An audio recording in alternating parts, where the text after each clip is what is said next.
Hi guys, let me show you how I make my pre-shampoo treatment using aloe vera. I love this plant and I use it on my hair and skin. I grow my own and pick it straight from the garden. You have to wash it thoroughly though once you've done cutting it off and make sure all of the dirt is gone. Once it's clean, you need to cut off the spiky ends and cut the green part off so you can get to the gel, which is the most important part of the plant that we need. Just be careful not to cut off too much of the green part so you don't lose the gel. Proceed to do this with the rest of the aloe until you're finished. You'll see when I cut it quite thin. I cut the green part quite thin because I don't want to end up getting rid of the gel, which I need. I honestly wish they had bigger aloe vera plants in SA. I'm not sure if they do because the nursery where I buy the aloe vera, I haven't seen them, because these small ones, you just get a little bit of gel out of it, and I just wish I could just get a huge one. I can just use just one big one and harvest the gel out of it. I don't like using the store-bought gel when I can use one that grows out of my own garden, so I always avoid buying that one. I'd rather just use the one I have in the garden. If I've run out, I'll just go to the nursery to get, but I hardly run out because I have about 4 to 5 stems in my garden where I just pick it out.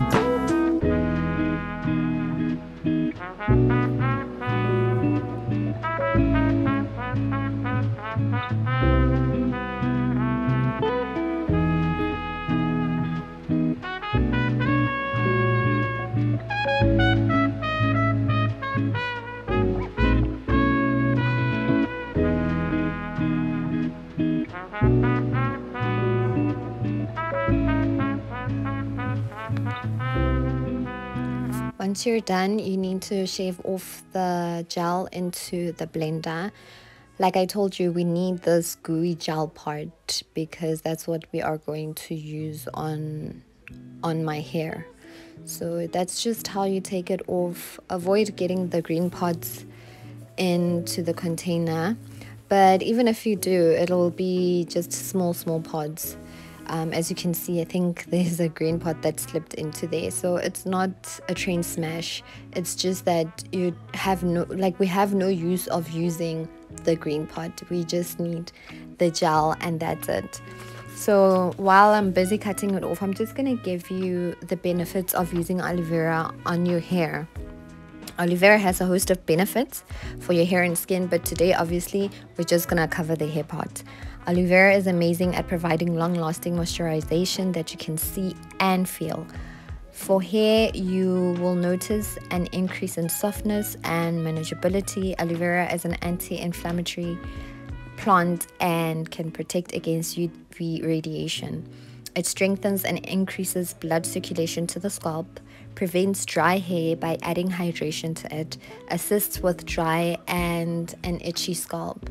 When I use aloe vera, honestly, I feel like my hair is much more softer and I can manage it much more better, especially after taking out my braids after a long time. My hair sometimes gets tangled from that, and it helps with detangling hair and loosening all those knots in your hair.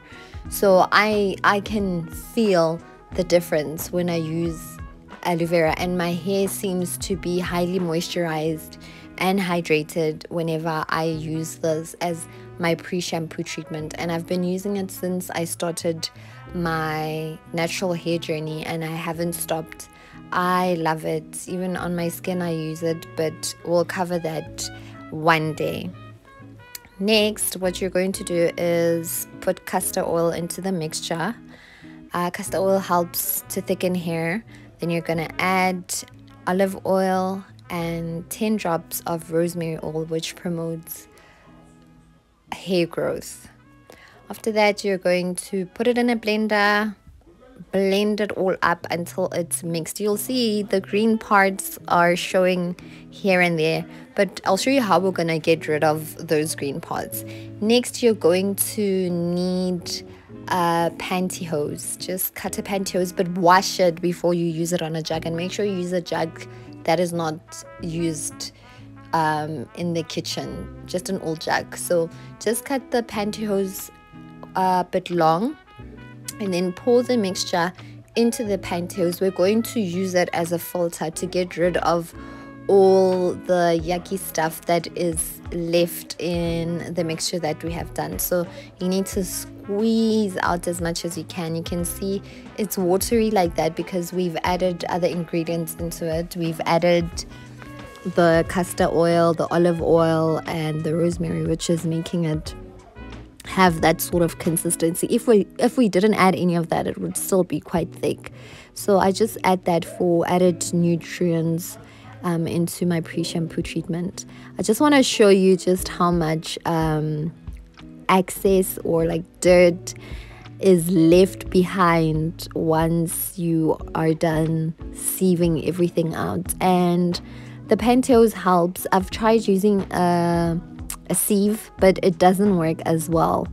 It really doesn't get rid of all the little yucky stuff inside. So here you can see the green stuff being in there, and we're done. Then I'm going to show you in the next video how to use